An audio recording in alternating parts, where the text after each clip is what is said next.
To Falsha Road, ladies and gentlemen, you're all very welcome to the Guildhall this evening.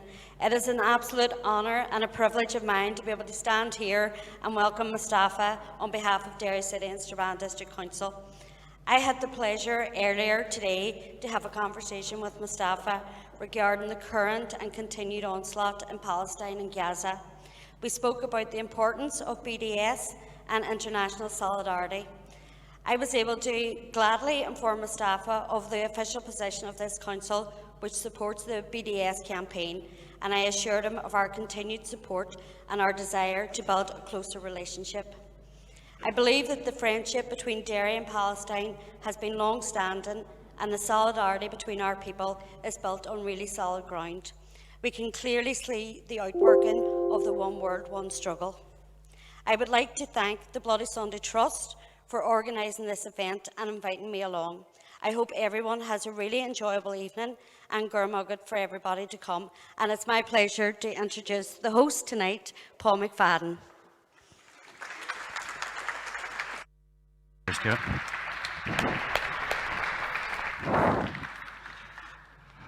Thank you very much, Madam Mayor. I will use the podium if that's okay. The Mayor feels at home here because she owns this building for a year. I don't, so plus this affords some protection if anybody decides to throw something at me. Distinguished guests, ladies and gentlemen, good evening and welcome to the Guildhall for this special lecture, a highlight, dare I say, of the programme of events marking the prestigious 2022 European Sites of Conscience meeting, which has taken place in Derry this week. I'd like to extend a particularly warm welcome to delegates from the International Coalition of Sites of Conscience Europe, who've been doing us a great honour by bringing their annual conference to Derry on this occasion. As people here, the vast majority of you will know, this is the 50th anniversary this year of Bloody Sunday, when 13 civil rights protesters were shot dead by British soldiers as they tried to march to the square outside of this building. It was in this building too that members of the Bloody Sunday families, and just outside of this building where members of the wider community learned for the first time that their years of lobbying and campaigning had wrung an official and begrudging, probably, apology from the British government, and a concession from the then Prime Minister David Cameron that what happened on January the 30th, 1972 was unjustified and unjustifiable. It was wrong, he said. The vast majority of people in this hall, the vast majority of people in this city, the vast majority of people in this community didn't need a second public inquiry to tell us that. We knew the victims were innocent, but perhaps the world, and certainly I would say history, needed the record to be set straight. That atrocity is being commemorated throughout this year by the Bloody Sunday Trust in a year-long programme of events which has as its theme one year, one struggle. One world, one struggle, which is why this evening's event is particularly, I think, appropriate.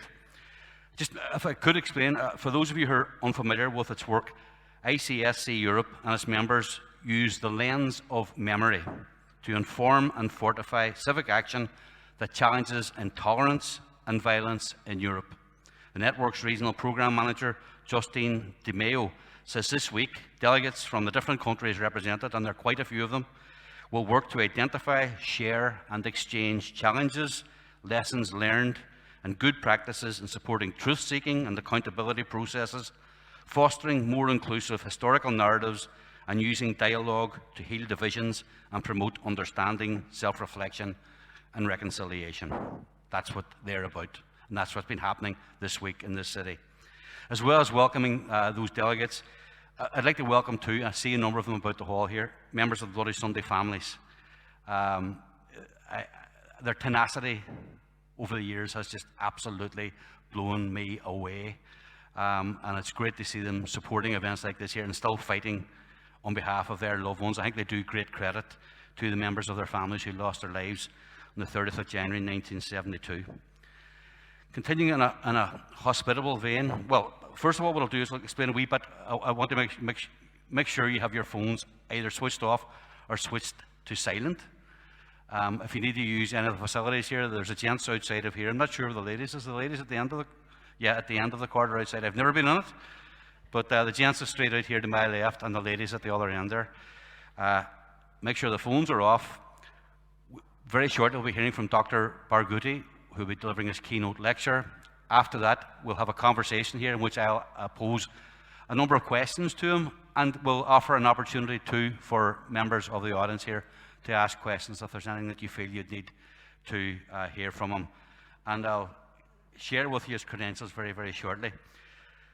So I want to extend a special Céad Míle Fáilte to our guest of honour and our keynote speaker.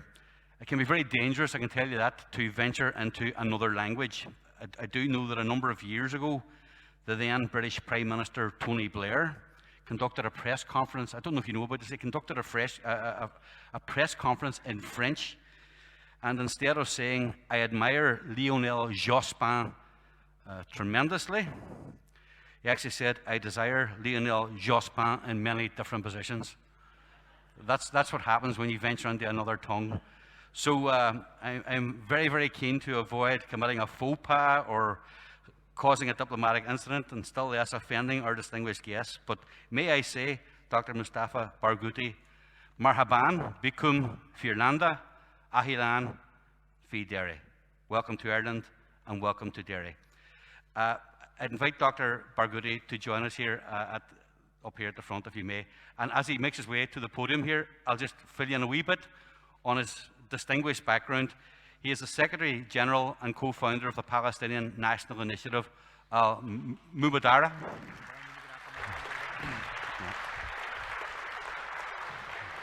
Co-founder of the Palestinian National Initiative, was founded almost 20 years ago, 2002 or 03, around that time. Exactly in 3 days. In 3 days' time, 20 years, there you are. Years, yeah. Its leaders, by the way, included the distinguished and respected American Palestinian Edward Said. Dr. Barghouti is a renowned defender of human rights and a staunch advocate of internal democracy. He's a member of the Palestinian Central Council. He was runner-up to Mahmoud Abbas in the 2005 Palestinian presidential election. He was Minister of Information in the Palestinian Unity Government in 2007. He was also nominated for the Nobel Peace Prize, 2010, I think that was. By Mairead Maguire. By Mairead Maguire from these shores. He has in the past denounced Israeli state terror in the strongest of terms. He's a passionate advocate of non-violent resistance, and he has criticised the Palestinian Authority in the West Bank over alleged corruption as well. So he's not afraid to speak out when he feels that something needs to be said, even to those in his own community. As a qualified physician, and as I established earlier on as well, a practicing physician still, one of Dr. Barghouti's greatest achievements is the establishment of the Palestinian Medical Relief Society, a non-profit, community-based response by doctors to address years of damage inflicted to Palestine's health infrastructure by Israeli military occupation.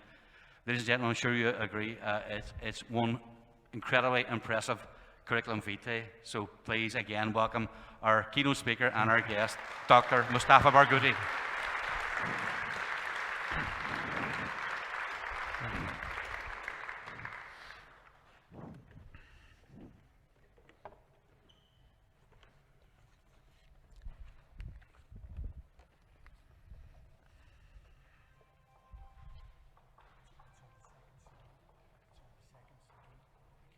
Okay. Bye.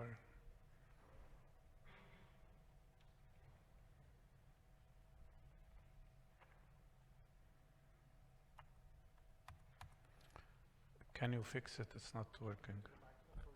No, it's not moving.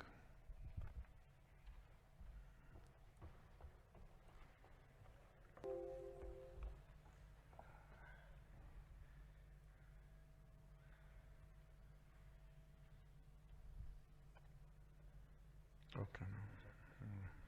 Can it go? Can't you have the two views? How do you move it like this? Okay.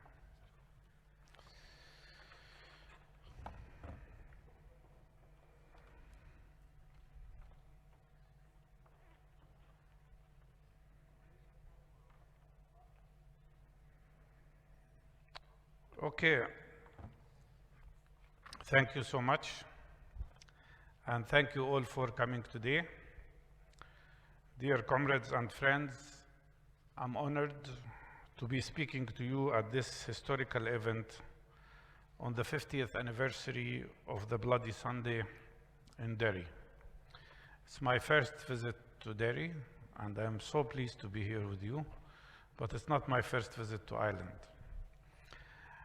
I want to thank the Bloody Sunday Trust and the Museum of Free Derry for inviting me to represent Palestinian struggle and Palestinian people. And you could not have chosen better theme than one world, one struggle. Indeed, it is one world and one struggle. Today we pay respect to the memory of the 14 victims who were killed on that day by British soldiers, and to the heroism of the 70 others who were wounded and on the same day, and to the memory of all those noble Irish people who struggled for freedom, justice, and human dignity. In particular, I would like to mention Bobby Sands and his 9 comrades and colleagues who died on hunger strike for freedom. I mention them today while the Palestinian political prisoner Khalil Awawdi faces the risk of death today in his hunger strike in Israeli prison against what they call administrative detention, which means that people could be arrested for years without even being charged. In his case, he had to spend 10 years in jail without even being charged.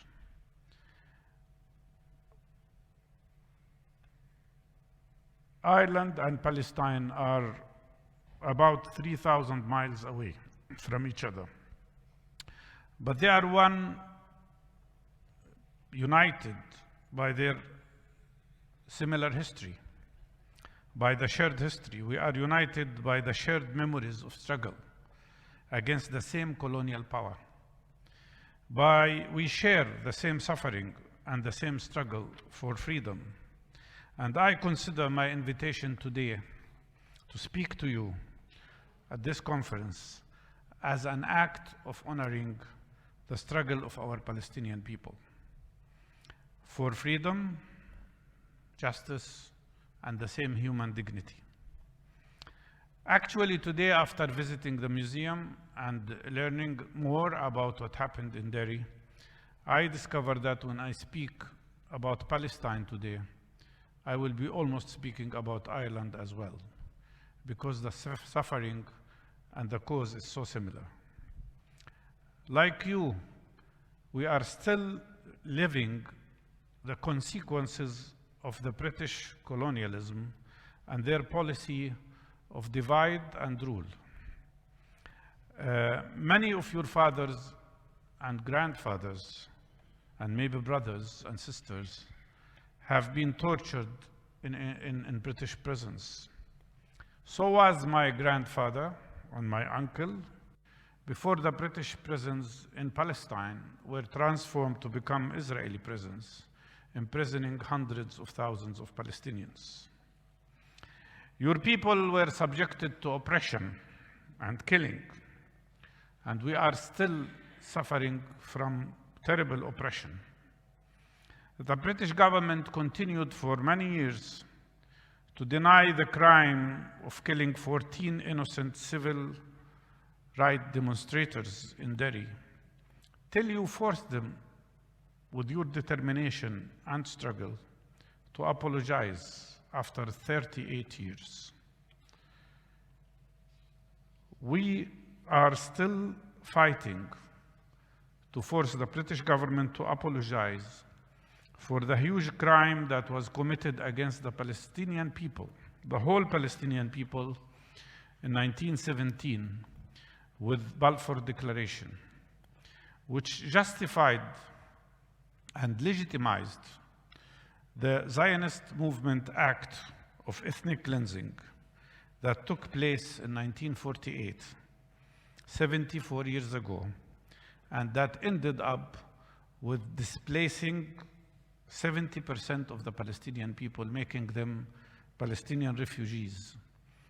6.5 million are now Palestinian refugees spread all over the world and denied the right to come back to their homelands. In that process, the Israeli troops destroyed and completely erased 500 Palestinian villages and communities. And by that same Balfour Declaration, and as a continuation of it, the Israeli army occupied the West Bank, Gaza Strip, and East Jerusalem, creating what we call the longest occupation in modern history for 55 years. And they also built the worst system of apartheid in human history, a system of apartheid that will be described by my friend Ronnie Casserels, who is here with us today, and I am pleased to see him and meet him here in Ireland.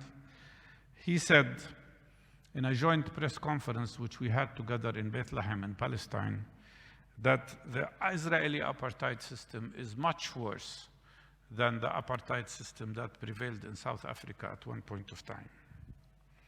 During these 74 years, the Israeli army and troops killed no less than 100,000 Palestinians.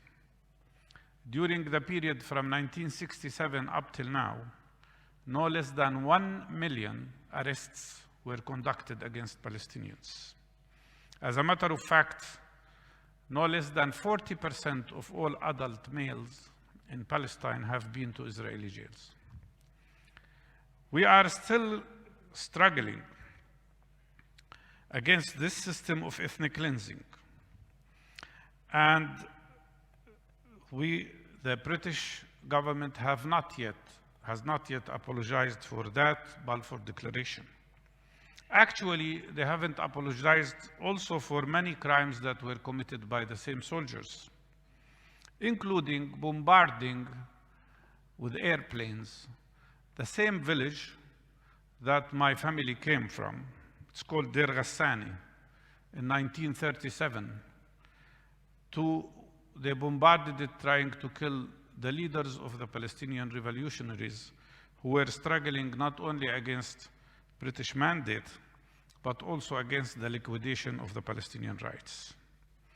Today we face many crimes.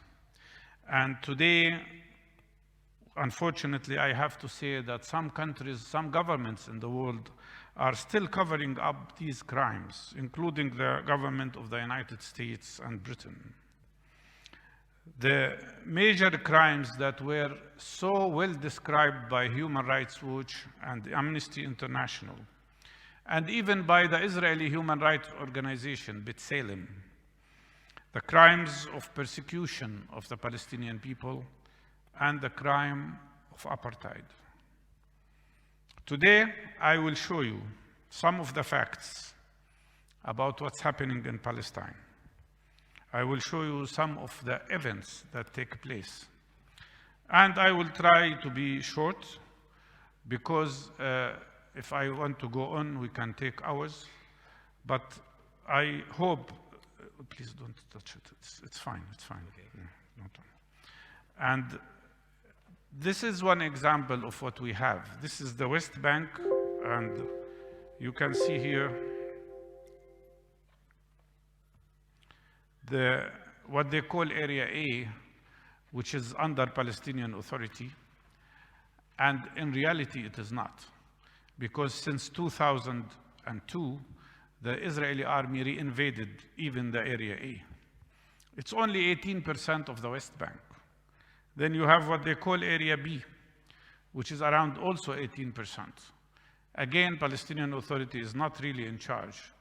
They have some civil control. But look at the land.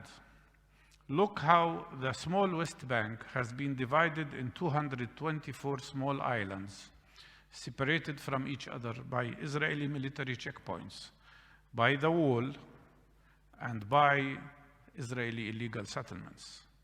224 small spots. You can call them bantustans if you like. I would like to call them ghetto stands because they're much smaller than bantustans. But the rest of the West Bank is this dark area, which is 62% of the West Bank, and it is under full Israeli military and civil control. That means we are unable to build schools, kindergartens, hospitals, or clinics, or anything, or houses in this area without Israeli permission, which is almost never granted. We are talking about a situation where 642 military checkpoints prevent our freedom of movement. And because of that, according to most recent statistics, Palestinians lose every year 60 million hours while waiting at the checkpoints. That alone costs $274 million, plus $135 million worth of gasoline, additional gasoline that we have to spend. And for those who care about environment, these checkpoints make us produce 135,000 more tons of carbon dioxide. This is the West Bank, and these are the Area A and B. And these are the illegal Israeli settlements that destroy the contiguity of the land and that are illegal by all international laws. But the area they control is much larger. And then, in addition to the officially declared settlements, they have now more than 200 settlement outposts which are being recognized regularly and which take away more of the land. Additionally, this whole area is called security military area. That means we are prohibited from entering it or farming in it or doing anything in it. And then you have military bases. And then you have the wall. The wall that is described as a security fence is a huge wall. I will show it to you. And this wall already separates no less than 18% of the land of the West Bank, where 300,000 Palestinians, actually 600,000 Palestinians live, and they are prevented from being able to reach out to schools, universities, clinics, and hospitals. And then you have declared state land, and this structure, these dotted roads are what we call the segregated roads. They call them bypass roads to connect illegal settlements to Israel itself. These roads are prohibited for Palestinians. If we walk or drive on any of these roads, we can be put in jail for 6 months. Not even during the apartheid time in South Africa or the segregation time in the United States, there would be streets that are segregated. This is the new invention of the Israeli army and the Israeli government. And in addition to that, let me say that this fragmentation reminds us only with one thing, which are the Bantustans of South Africa, with one difference, that the Bantustans then in South Africa were much larger than what we have.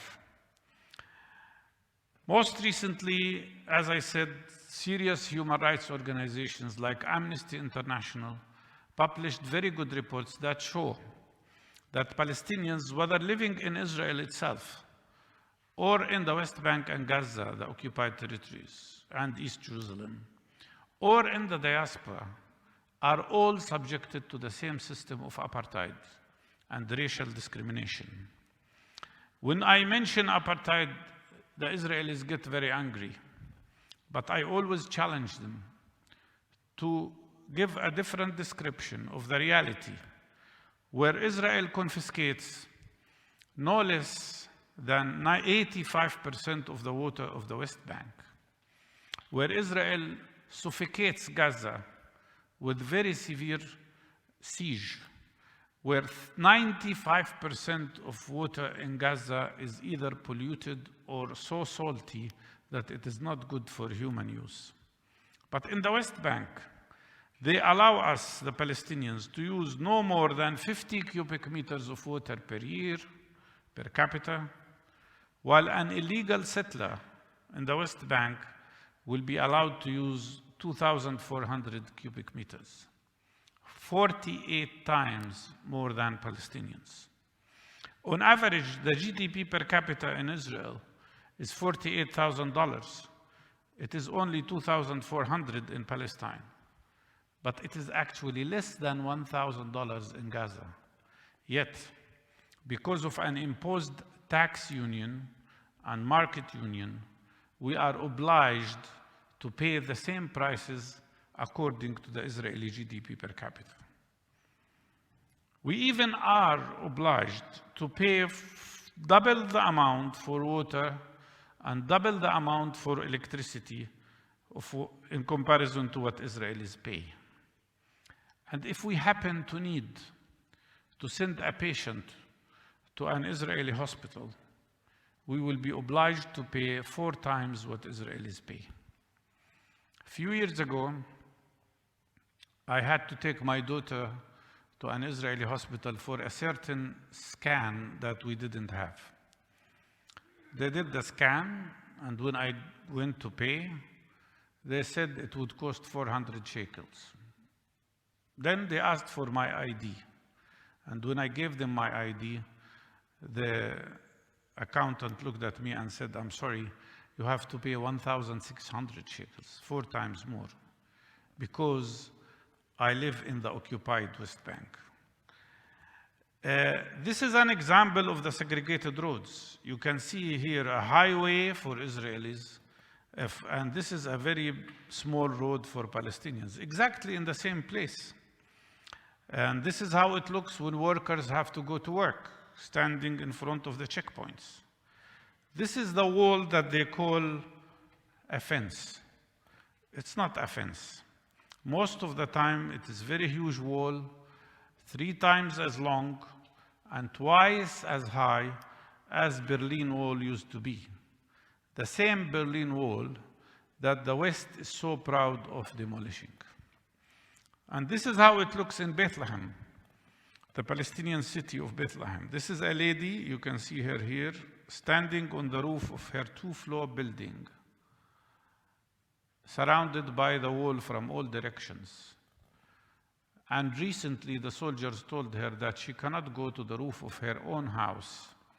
And when she asked why, they said because she would represent a threat to the wall. The wall itself is not really separating Israelis from Palestinians. It is mostly separating Palestinians from Palestinians because it goes inside the West Bank. And this is how it looks in another Palestinian city, Beit Jala. And this is how Qalqilia looks like. Qalqilia is a city with 50,000 people surrounded by the wall from all directions, as you can see here, leaving one little passage, which is this road, that is 8 meters width, with a gate. And the Israeli army can shut off the city anytime they want, which they did several times during certain years. This is how it looks from air. You can see the wall surrounding the city, and this is another highway which is exclusive for Israelis and which is built on the same land of Qalqilia, the city. This is one of the gates which organizes the passage of Palestinians stuck behind the wall. As you know, most people in these areas don't have clinics, don't have hospitals, don't have schools. And if they want to leave the area to go to any of these facilities, they will have to cross according to a schedule assigned here by the Israeli army. It says that people can cross only from 7:40 to 8 in the morning, from 2 to 2:15 p.m., and from 6:45 to 7 p.m. 50 minutes a day. And you can imagine what happens to a pregnant lady who's in labor, or a person who's having a heart attack at night and who cannot leave to get to hospital. And this is how it looks when children go to school. And sometimes they come back and the soldier forgets to open the gate for them. And this is one of our medical teams trying to cross one of the areas. And this is how it looks with people trying to get to pray in the mosque during Ramadan. So many checkpoints and so many obstacles. I was born myself in Jerusalem. I worked there as a medical doctor in one of the biggest hospitals called Maqasid Hospital for 15 years. And since 2005, I was forbidden from entering Jerusalem like most Palestinians. So if I want to go to Jerusalem, I have to break the law and try to sneak in, which, by the way, I do. And I insist on doing, because I think they have no right of forbidding us from entering the city we were born in. This is how a farm looked like before the wall was built. And this is what happened later. It was completely bulldozed. This was a market, and this is what happened to it after the wall was built. This is how this is how an Israeli settlement looks like in the Jordan Valley, and this is how a Palestinian village looks like in the same area. Naturally, we don't have water, they have water. We don't have facilities, we don't have the infrastructure. And human rights violations continue. Most recently, I'm sure you are aware of the image of this lady. Her name was Shireen Abu Akleh, a very well-known journalist who worked for Al Jazeera Network. For 25 years, she was present in every Palestinian house. A whole Palestinian generation grew up listening to her. While she was trying to cover incidents in Jenin area, an Israeli sniper shot her to death. And not only they shot her, they actually attacked her funeral in the most vicious way. Something that should never happen. I think we're missing the voice here, the audio. خرج الجثمان إذن واقتحمت قوات الاحتلال المستشفى الفرنسي. ربما صوت جيفارا لا يصلنا بحكم الاقتحام الذي يجري الآن. قوات الاحتلال الآن تقتحم المستشفى وتعتدي على الشبان الذين أصروا حمل الجثمان إلى خارج المستشفى مشيا على الأقدام باتجاه الكنيسة، ولكن قوات الاحتلال بكل تأكيد قمعت. محمد نستمع جبارة، نستمع، تفضل. قمع، ضرب محمد، قمع، ضرب. هناك محاولة للتهدئة، ولكن يبدو أن قوات الاحتلال لا تريد ذلك. مجرد وجودهم في هذا الموقع. أوكي. حتى يمنعون الصحفيين، يمنعوننا الآن من تكملة التغطية. الشبان يلقون على قوات الاحتلال زجاجات فارغة كما نرى، وحتى بعض الأكاليل التي تحمل الورود التي كانت ستنقل إلى الكنيسة، أكاليل الزهور. كما نرى صورة قمع، مشهد يصعب وصفه. التابوت الآن مشهد مؤلم بكل تأكيد على الهواء مباشرة. قوات الاحتلال نعم تعتدي على الشبان. التابوت الآن قوات الاحتلال تطلق القنابل في داخل المستشفى. نحن نتحدث عن مستشفى. This happened inside the hospital, the French hospital in Jerusalem. As you have seen, they attacked the funeral. One of the guys who was carrying the coffin had 2 fractures in his neck, of the vertebra of his neck. So many people were badly beaten. They throw tear gas bombs and sound grenades inside the hospital.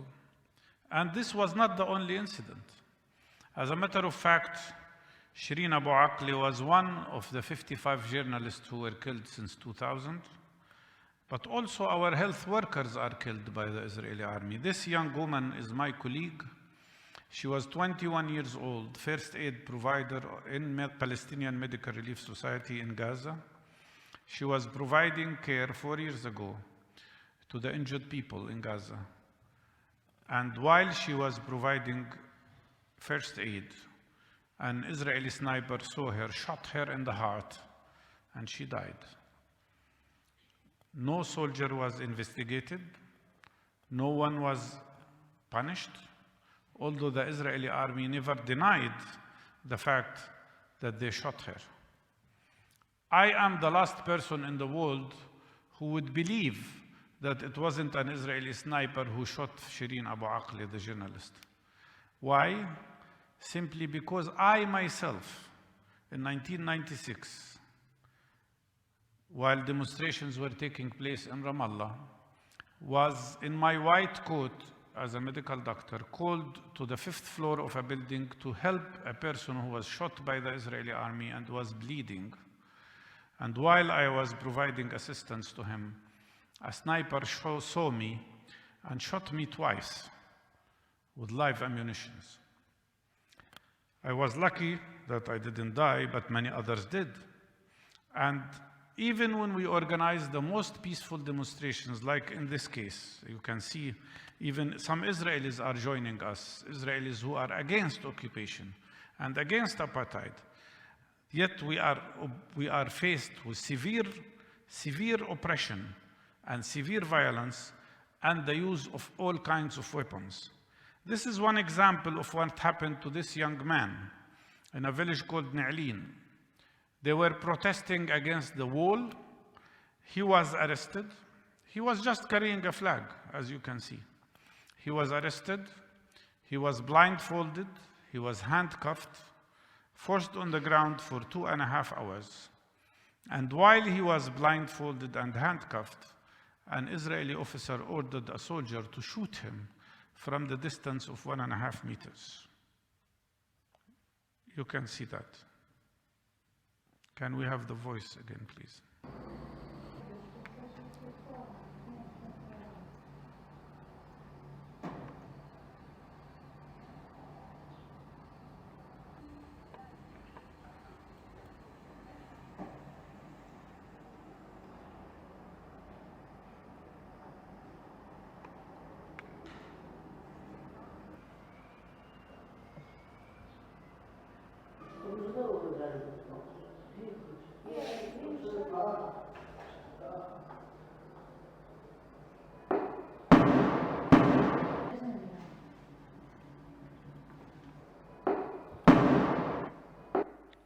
If this has happened in any other country in the world, probably the defense minister would have to resign. Maybe the prime minister would resign. But in this case, no, nothing. Why? Because the victim is a Palestinian. They even use dogs against us in... I'm trying to move this.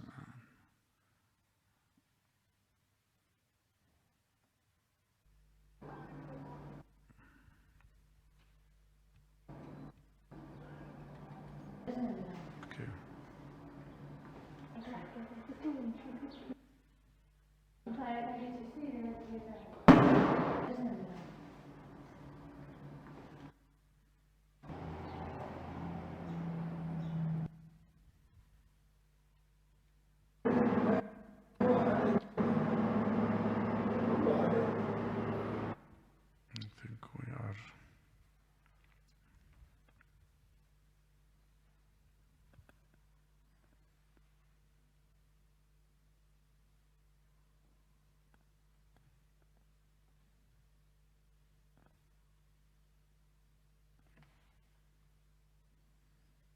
Sorry about that.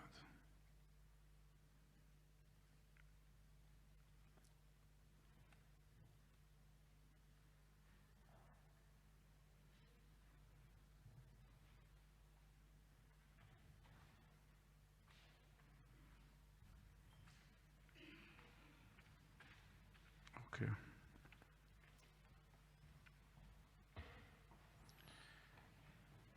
And as I said, they even use dogs against demonstrators. This is what happened in one of the non-violent demonstrations in another village, in another community.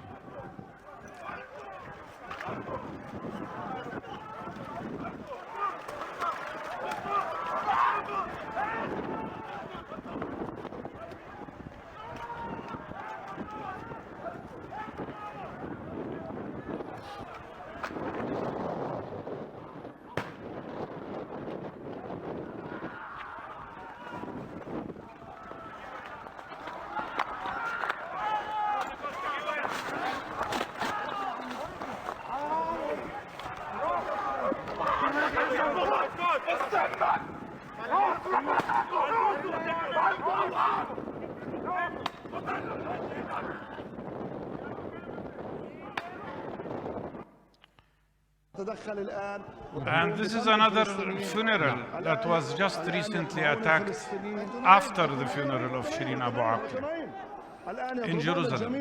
في كل مكان في هذه المنطقة الآن يضربون الشبان الفلسطينيين الآن قمع وحتى الجثمان لم يخرج وبدأوا بضرب الجميع بهذه الطريقة بهذه الساحة. They use all kinds of weapons. I saw today images of some people who were killed here. I think a 15-year-old boy who was shot with what they call plastic bullets. In our case, they call them rubber bullets, but they're not rubber at all. You're talking about metallic bullets like these ones, which are covered with a thin piece of plastic, or like those ones, which are covered with a thin piece of rubber. But they also use high-velocity bullets.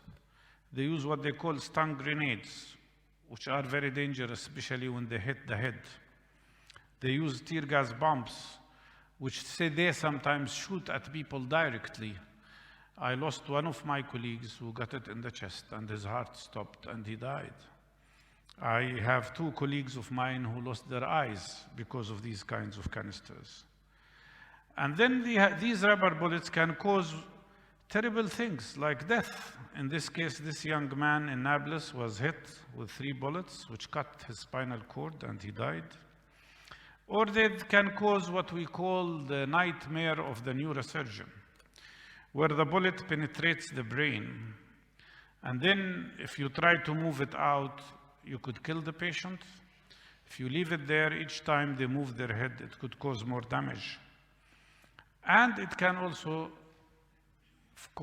cause people losing their eyes, like in this case of this young man.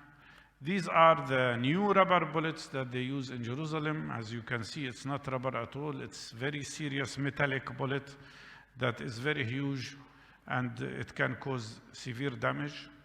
These are some of the bullets, high-velocity bullets that they use, like the one against Shireen Abu Akleh. This lady is Aida Sabatin, who was 46 years old, widow, a mother of 6 children, who last month was passing by the checkpoint. She's blind on one eye, and the other eye is very weak. She came close to the checkpoint. Obviously, she wasn't even seeing clearly.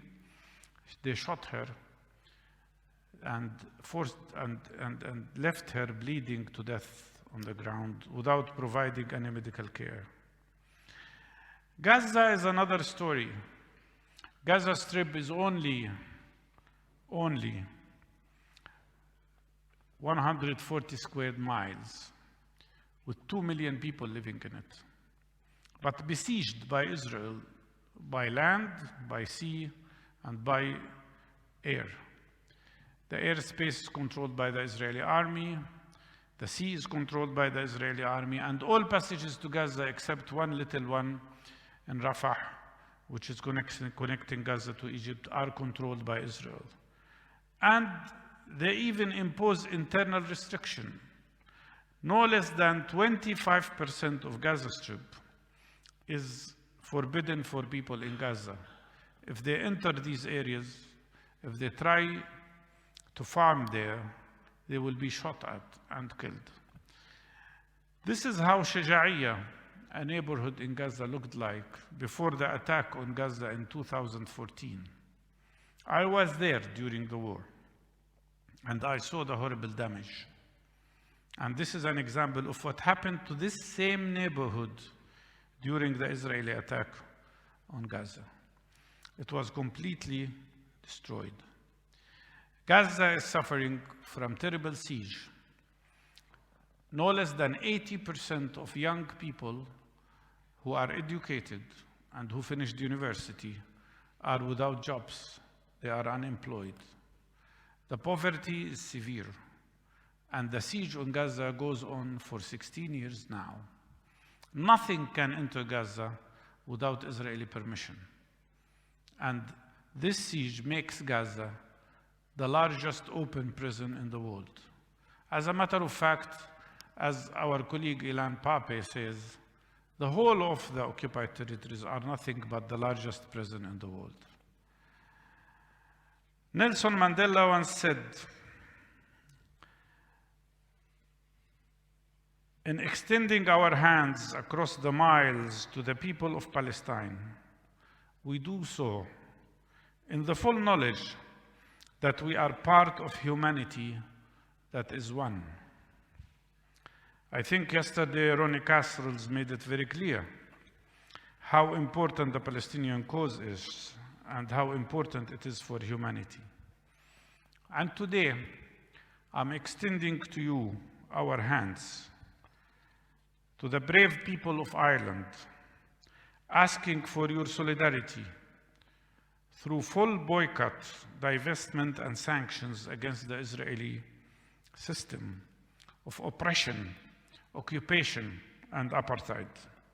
Because this is the only way we can transform solidarity into a real effective power against this injustice.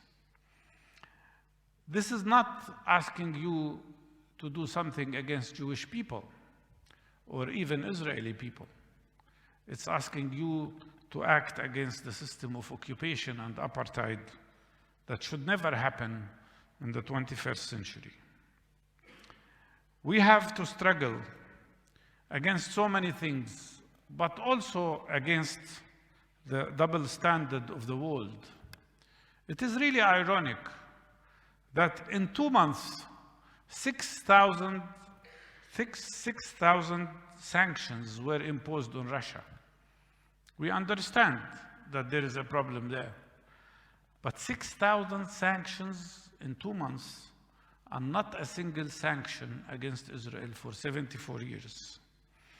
Even the ICC, the International Court of Justice, which received proofs of war crimes committed against Palestinians, is abstaining from starting an investigation. In 2 months, Mr. Karim Khan, the prosecutor of the ICC, sent no less than 42 investigators into Ukraine, and not a single one to Palestine. Although our case is with the ICC since 13 years. 141 countries have exercised pressure on the ICC to initiate investigation in Ukraine, and not a single country has done that for Palestine. That is what we call double standard that should not be tolerated. We in the Palestinian National Initiative, the movement I represent, which is the youngest political movement in Palestine that was established 20 years ago, are struggling not only for freedom of Palestine, but at the same time we are struggling for internal democracy and for social justice. And we are very proud of our relationship with your people, with your civil society in Ireland, but also, and in particular, with the Sinn Féin, our sister party, with whom we work a lot, and we would like you to help them and exercise the utmost possible pressure on the Irish government to implement what the Parliament already approved of sanctioning the Israeli settlements. but also to implement what they have promised so many times and never did, which is to recognize at least the state of Palestine. We do not understand why any government will be speaking about two-state solution while at the same time recognizing one state and not recognizing the other.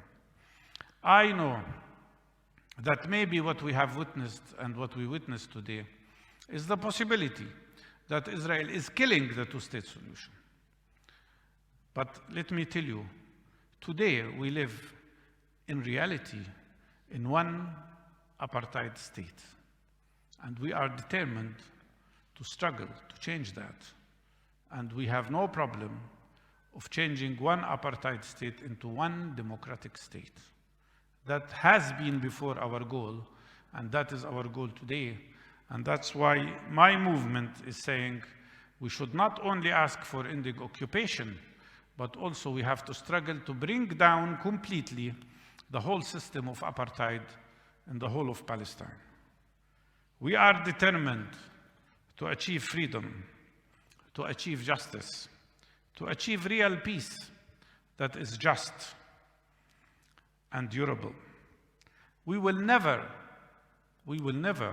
as Palestinians, accept to be slaves of occupation or apartheid. And one day, we will be free.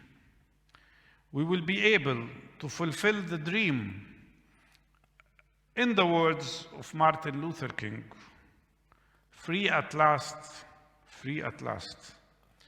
And to also embody the wish of Nelson Mandela, who said, our freedom in South Africa is incomplete without the freedom of the Palestinians. Ireland, South Africa, the movement of Black Lives Matter, and Palestine represent one thing, represent one same struggle in one world. You have heroically overcome injustice here in Ireland, and we as Palestinians, I promise you, we shall overcome one day, I believe. Thank you so much.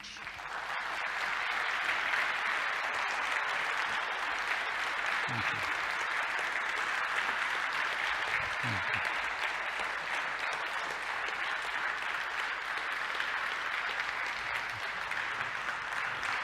Thank you so much. Thank you.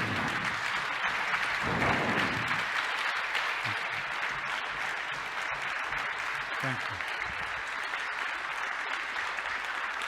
Thank you. Please. Thank you so much.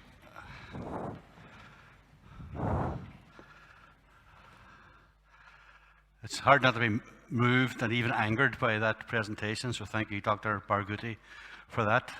I'll explain, we're going to have a conversation now, and I'll offer an opportunity as well for questions from the audience as well. But before we begin that, I should mention, is Ronnie Casserole still here? Yeah, at the very back. Dr. Barghouti referred twice in the course of that lecture to this man who was for 20 years was a member of the African National Congress's executive committee, I think it was called. He's a founder member of Mkonte We Sizwe, was a colleague of Nelson Mandela's. He spoke to a group of people in the Museum of Free Derry last night. He's a remarkable figure. He operated clandestinely almost, so it's actually probably quite appropriate that he's in the back row of the hall here tonight. But do you mind if I just bring you to the front just so people see you, if that's okay? And acknowledge your presence, please. Just come up here.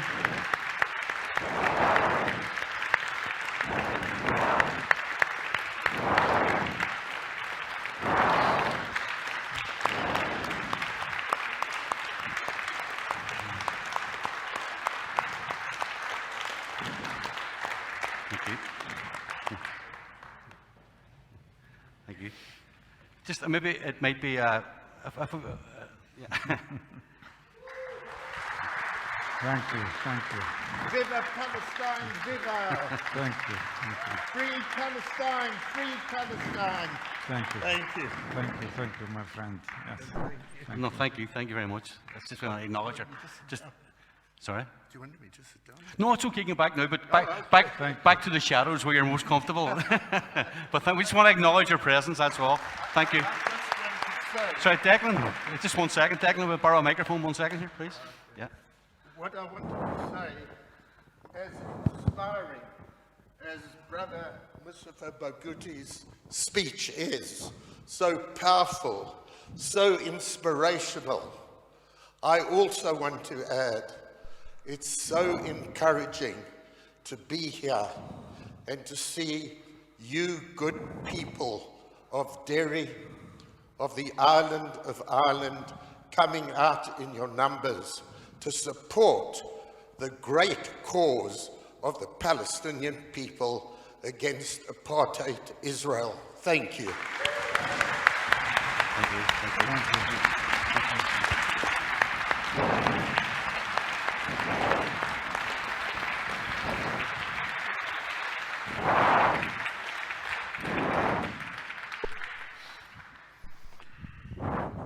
Man was a giant in the struggle against apartheid in South Africa, so I thought it was only right and proper to acknowledge his presence. So thank you. And he described himself last night as well, by the way, as a realistic optimist in terms of the various struggles that go on in the world, and maybe we'll touch upon that in this conversation.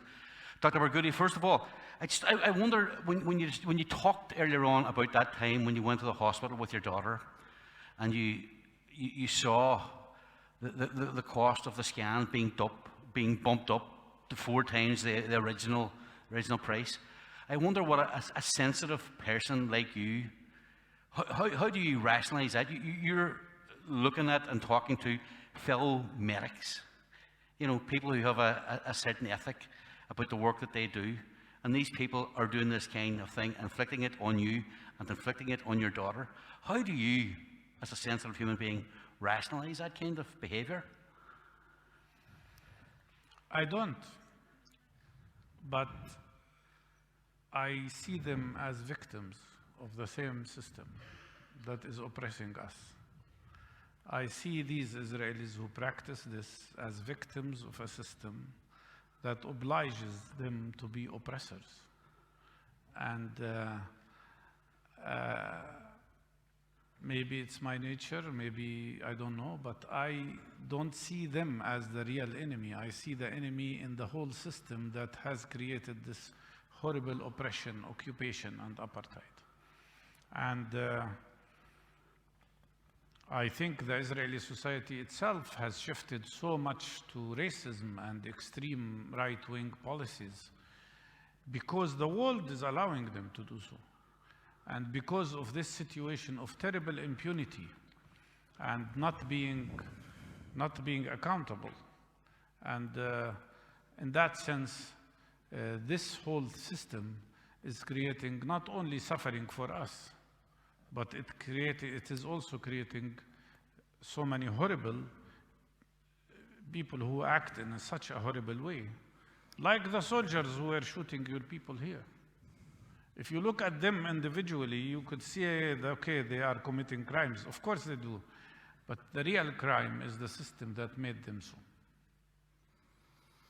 You mentioned earlier on how you were born in East Jerusalem and you are banned from there even though you defy the ban. Explain to us why you are officially banned from going back to the place of your birth. What did you do to earn that? Well, besides participating in Palestinian struggle in Jinnah, I committed a crime in their eyes, which is to run for president in 2005. And I challenged them because although they allowed some people in Jerusalem to vote in our elections in 2005 and 2006, I ran, of course, for presidency, and I was second in the race. And they allowed some people to vote, but they didn't allow us to campaign in East Jerusalem. And they would allow some Palestinians to vote only in post offices, which means as if they were voting for another country. And I insisted that East Jerusalem is part of Palestine, of course. And so I campaigned, and I went to Jerusalem without their permission several times, and they arrested me 4 times during the campaign, which was only 1 month. So 4 times, I did that again during the parliamentary elections, and I still do it. I violate their law, which in my opinion is unjust and should never be respected. And as an outcome, they do not only prevent me from going to Jerusalem, they don't allow me to go to Gaza through the checkpoint. I mean, so instead of traveling for 2 hours, if I want to go to Gaza, which I want to do, and I insist to do, I have to go to Jordan and then fly to Egypt and then cross Sinai, which takes 2 days, and believe me, it's costly and tiring. But I also do that. It's interesting, you talk about this deep separation and polarization which people experience in the West Bank particularly. And yet, you mentioned your grandfather and an uncle in your lecture.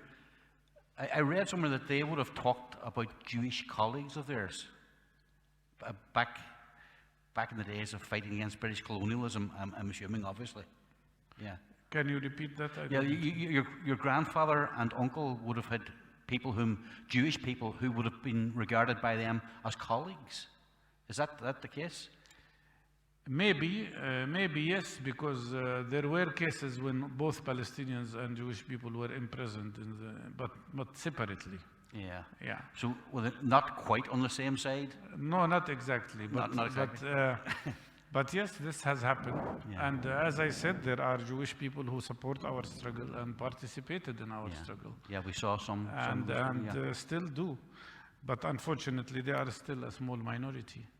And I mentioned that because yes, in the 30s and 40s, we had so many people arrested by the British Army because they were fighting for ending the British mandate and also for preventing the liquidation of the Palestinian cause and Palestine as a country. Almost 20 years ago, you founded or co-founded this new political party. We're aware of names like Fatah and we're aware of Hamas.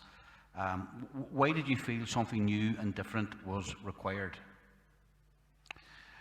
There were several reasons. I mean, the founders of this movement, besides myself and hundreds of other colleagues, were very well-known leaders like Haidar Abd al-Shafi, who used to be the head of the Palestinian negotiating team in Madrid before Oslo Agreement was concluded, and Edward Said, who is well-known to many of you, and also a person like Ibrahim Daqqaq, who was the head of the national guidance committees that organized Palestinian struggle. We, all of us, were against Oslo Agreement. And we were for peace, but we were against Oslo Agreement because we think Oslo Agreement was a trap for Palestinians. In what way? In many ways. First of all, because they pushed Palestinian leadership to sign that agreement without ending settlement activities. And because of that, the number of illegal Israeli settlers, which was 121,000 in 1993 when that agreement was signed, now they are 750,000.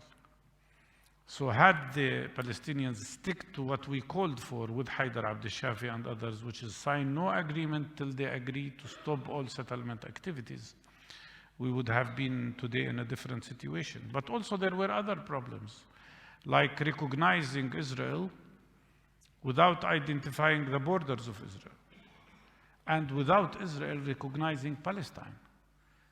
Palestinians had to recognize Israel, while Israel recognized only the PLO as representative of Palestinians. And third, that the Oslo Agreement unfortunately included this horrible division of Palestinian territories into A, B, and C. And you've seen the results of that. And fourth, or fifth, because this agreement was interim without identifying the end result. And what was supposed to be only 6 years of transition to a permanent solution, it became up till now 28 years without any solution. And in my opinion, Israel used the Oslo Agreement only as a way to defy the results of the first Intifada, which changed the balance of power in our favor, but also to gain time to build more settlements in the hope that they will liquidate completely the Palestinian idea of a Palestinian state. You know, Mr. Arafat signed this agreement, and we had our criticism of that. But when he was besieged, we became very closed, because he realized then, as he told me privately, at one moment during the siege on him in the second Intifada, he said to me, yes, it was a trap. Oslo was a trap. And that is another example of double standard in the world community, that the world pressured the PLO leadership to accept Oslo Agreement, but they never exercised pressure on Israel to respect Oslo Agreement. Your party advocates non-violent resistance. That must be a hard sell to many Palestinians, especially young Palestinians, when we see the kind of treatment that they're subjected to, the apartheid that you've described, the brutality that's meted out to them, the discrimination that they deal with day and daily. How can you credibly advocate non-violence to people who experience that level of ill treatment? Well, first of all, we are not against our right as people to exercise all forms of struggle, including military struggle. And I think it's a right,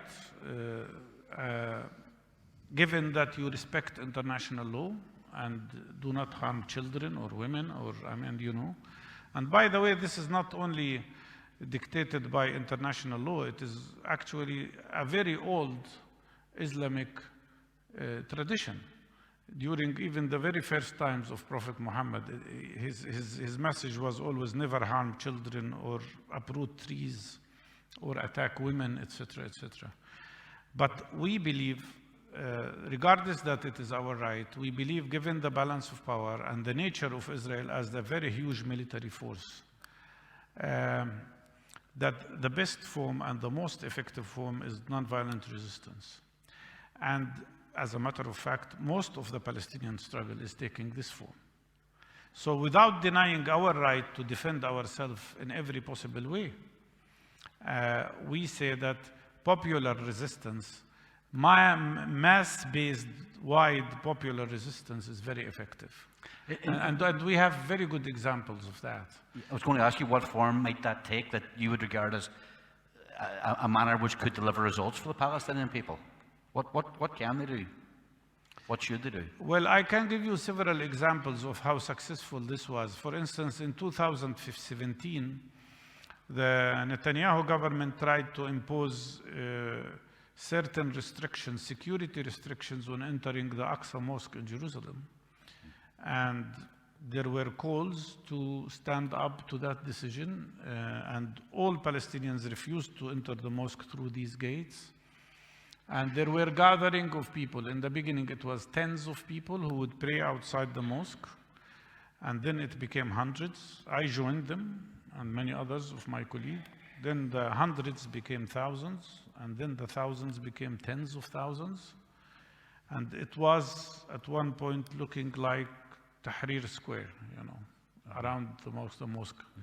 And we defeated Netanyahu and forced him to retreat.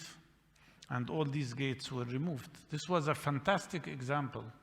The first Intifada by itself, the first Palestinian Intifada, which actually brought this term Intifada into the world lexicon, was popular resistance and popular nonviolent resistance.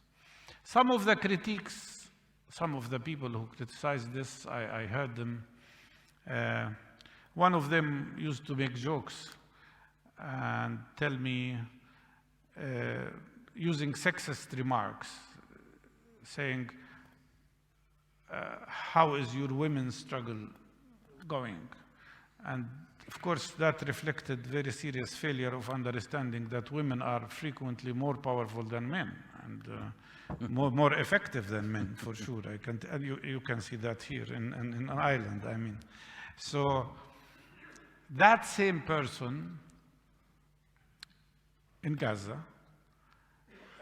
witnessed how at one point we decided to challenge the Israeli Navy and break the siege on Gaza by taking a small ship into Gaza and challenging the Israeli army. We were 26 people in a boat that was designed to be for 6 or 8 people only. With us was Maureen Maguire, the Nobel Peace Prize winner, and several others, including Palestinians that never saw Palestine ever in their life. And we sailed, and we reached close to the borders, and the Israeli Navy came out, 12 big military boats, and they threatened us. And our response was, we will go to Gaza. You can either, we don't have even gasoline to go back. You can either arrest us or let us in. And sure enough, we got in. And that same person was in the port waiting with most of Gaza people and who were so shocked and surprised that we broke the Israeli army with this little boat, unarmed. And then I saw in his eyes a huge amount of respect. And that's what you do. You don't only do things, but you change things. And I think that's when an example of the power of nonviolence was very clear. I'm assuming, though, that the response from the Israeli military would have been different had you not had international supporters with you. And it was different later because they allowed the boat to get into Gaza 4 times, and on the 5th time they destroyed it. And of course they committed another crime with the Turkish ship that came and killed 11 people. But you see, the power of popular resistance is that when you play chess, you put your enemy in a situation where whatever they do, they lose. If they let us in, as they did, they lost. And if they attack the ship, they also lost. And that's the idea of the resistance that we try to organize constantly. You put them in a checkmate situation. Why do you think it is the case? I mean, both of us heard last night from Ronnie Casserol's talking about the situation in South Africa, where there was, I mean, eventually in the case of South Africa, there was international outrage at the apartheid regime and what was being done to black people in South Africa. We know that in relation to Ireland, that Ireland, the Irish cause, has friends in high places, for example, in the United States. But Palestinians don't enjoy that same kind of level of international support, or not at a level where something can be done to change the situation on the ground. Why is that? And how frustrating is that for you? It's that because maybe our enemy is much, much more difficult to defeat than all other enemies. And who, by the way, do you regard as your enemy? Is that? Sorry? Who do you regard as your enemy? You say your enemy? The Israeli apartheid system, the Israeli Zionist movement, and the Israeli occupation. And I think it's much more powerful because it has very powerful lobby in the United States and in other parts of the world. They are trying to build a lobby here in Ireland. And they're resourceful, but also they abuse the history. They abuse the horrible thing that happened during the Holocaust, of course, which was a horrible thing that happened to Jewish people. But in my opinion, when they use Holocaust to justify oppression of the Palestinians, they're harming that memory of those who suffered in the Holocaust. As a matter of fact, in one of the ships that went to Gaza, we had a Holocaust survivor from the United States. She was 84 years old woman, Jewish American woman, who joined the ship to break the siege on Gaza. So I think all these factors play a role, but also I believe that the most difficult thing is that there is a very clear strategic alliance between imperialism in the world and colonial powers and Israel. We all remember, if we don't all remember, some of you were not even born then, but in 1956, France and Britain wanted to attack Egypt for nationalizing the Suez Canal, and because Nasser was running an anti-colonial struggle in the region, and they made alliance with Israel and made Israel attack Egypt in 1956 to justify then the French and the British attack. And this is also well documented. And in that, by the way, during that time, Israel also occupied Gaza and conducted terrible massacres there. So clearly, Israel would not have attacked Egypt, Jordan, and Syria in 1967 without the full blessing of President Lyndon Johnson in the United States.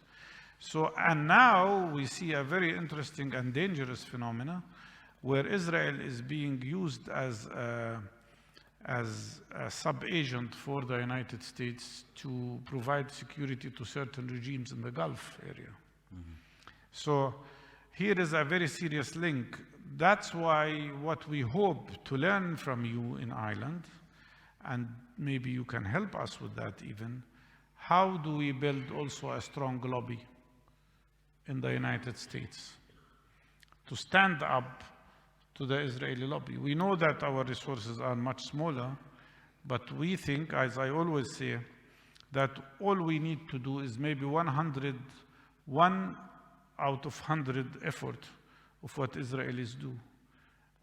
1 versus 100 will be, in my opinion, enough to defeat them for a very simple factor, which is that truth is on our side. And that's something I believe in. And so... That's the moral high ground that Ronnie talked about last night. Moral high ground. Of course, yeah. Of course.